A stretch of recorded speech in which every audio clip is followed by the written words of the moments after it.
Good morning, everyone. Welcome back to another Twin Flame Acres of what the heck are they doing now? So, we always seem to be doing something just like everyone, but we found something. I've had it for a year now for, my hubby gave it to me for my birthday and I haven't used it. And now I've finally gotten the guts and I've used it and I can't believe that I've waited this long. It's kind of crazy. Here it is, guys.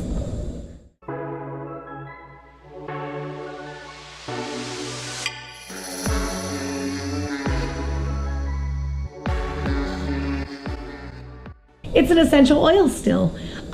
So we just took our raw plant material, our fresh raw plant material that my neighbor has cut back on her rosemary bush, and it's perfect timing. Like, let's trim back the rosemary and make it into something. So we do a lot of infused oils and teas and dried herbs, especially rosemary with salt. So that way you can sprinkle the salt with rosemary on your eggs or whatever. But we have this, so why not use it? So for the past 2 days, I have been messing around with my essential oils still.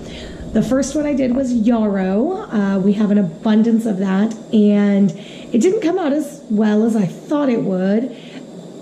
And then I think I perfected my skills. Didn't take too long. But last night, we pulled out the essential oil from 2 batches of rosemary. So if you see,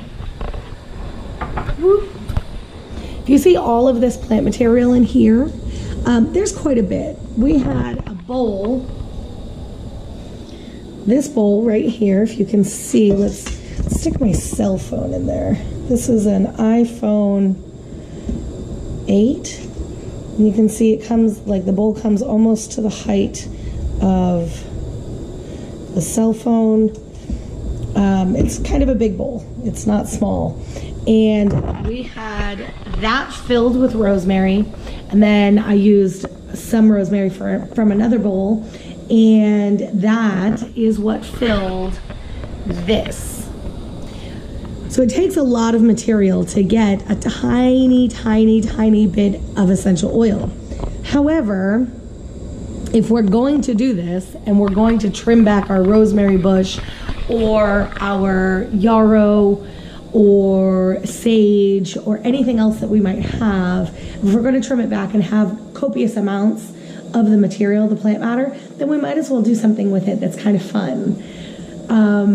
I am not opposed to using oils. Obviously, I'm making them.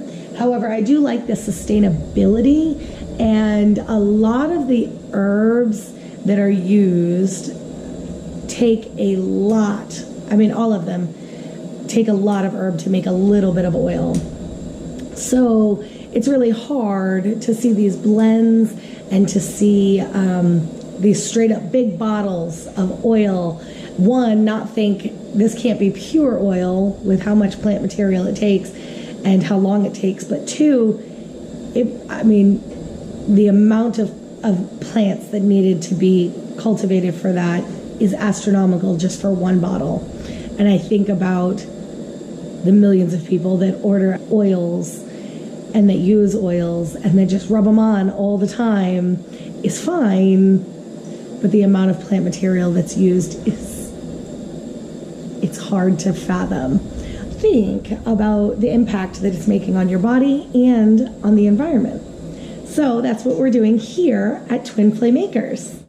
So what happens is this beaker is filled with distilled water. We used a heating pad first, and the heating pad just didn't get hot enough, so we decided to pull out our very dirty, very, very old camping stove and precariously perch it. Oh my goodness, the things that I do. Precariously perch it to see if this will work. We will be investing in a single burner camping stove or something like that we can put heat on this, no problem. I don't mind using propane. Some people do, some people don't. I don't mind using propane, especially being an oil field family. We do our best to conserve and to use when we can.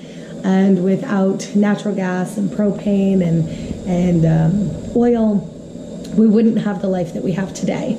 So that's what we do. But we are going to invest in a single burner, so that way I don't have to precariously perch this. But if you see,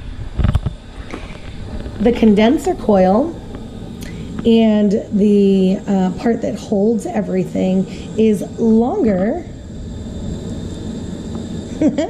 longer than the beaker. So I have to have this up on something. I don't know who designed it. I don't know.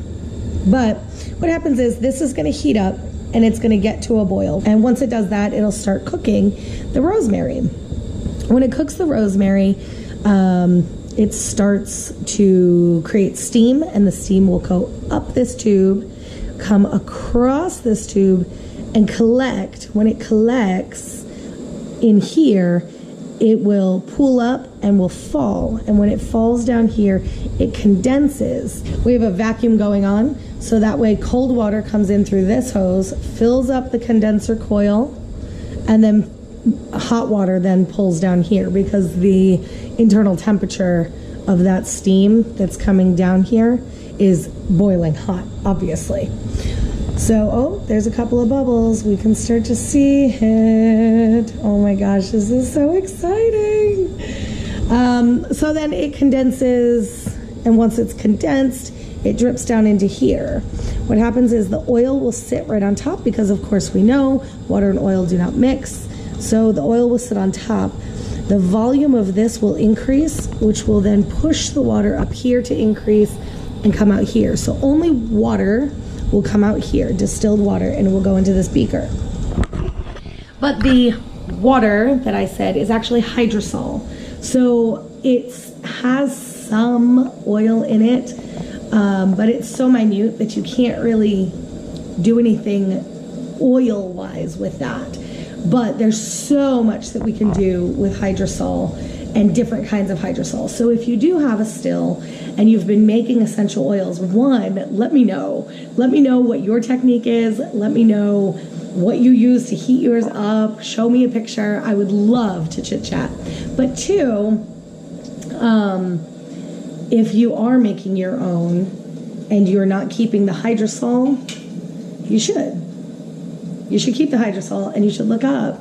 I mean, we have a lot of books here in the house on herbs and how to use herbs and how to use different parts of the herbs and whatnot, but we also have the internet. I mean, this day and age, when I was a kid, we did not have the internet, so we were not able to use it. But now we do, so we can just look it up. And I'll tell you what, for this little bit of oil that we got, I don't know if you guys can even see it, for this little bit of oil, we got an entire quart of rosemary hydrosol. So it's kind of a big deal. We're really excited. When you are ready to extract the oil from the hydrosol, it's a very intense process. At least I have found it's intense. But this is what you would do. So if we see this knob right here, there's a hole in this whole mechanism and a spout. We would turn this so that way the hydrosol comes out of here and goes down into whatever container we have. And then the oil that sits on top will fall down as well and will land in there.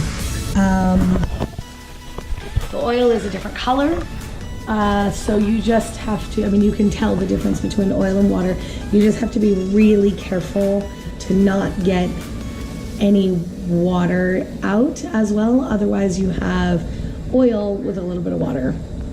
But I think we did pretty well here.